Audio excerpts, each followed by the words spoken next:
Okay, so you're going to want to open up Read Your Body, go into Menu, go into Settings at the top. You're going to click the button that says Templates at the top. And I already have mine in, but then you're going to go and scroll down, click the button that says Explore Templates. You're going to find the one that says Boston Crosscheck. You're going to click on it, and you're going to follow the steps. To apply that template, you're going to say yes, and it will apply that template. And then that way, your digital chart looks very much like a paper chart. Okay, go back out. And now you're going to go into your chart. Okay, so the first thing we're going to do is go into the stats button, and whatever chart you're in this month, you're going to go and try to find last month's chart. Okay, so for me, going to show you cycle 32, so I'm going to want to find cycle 31, and I'm going to scroll over and see where it says mean temperature at the top. And so for me, for cycle 31, it says 97.4. So I'm going to go back out to my chart now. And I am going to apply that to this current chart, which is cycle 32. So I'm going to go up to that little pencil icon, and I'm going to change the cover line to 97.4. It's already there, but you'll do that, okay? And then that will apply that cover line. So the first thing we're going to edit is you can see. Okay, so the first thing we're going to do is look at our fluid.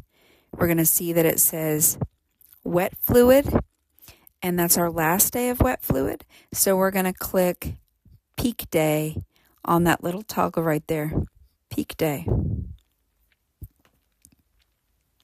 Okay, the next thing we're going to do is look at the monitor. And so we're going to look and see when the last P is.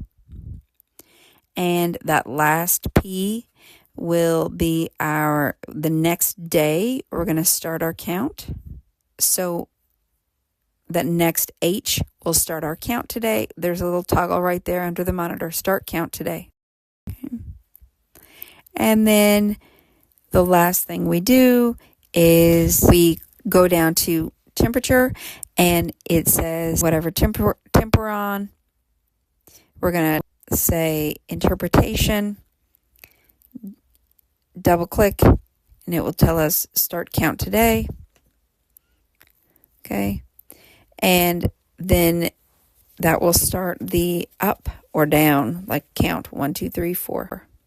And then the very last thing we're going to do is scroll to the very bottom of the data where it says fertile window opens and closes. So on day 6 or day 7 or whatever day, according to those statistics, you're in the stat box on your chart that your fertile day opens. You'll click opens today on that day. On my chart, it was a day 6. And whatever the 4th day was, a fluid peak +4, monitor peak +4, or the 4th high temp, whatever comes last, you will click closes today. Okay, and then that will give you that nice little colored band there to tell you what your fertile period is.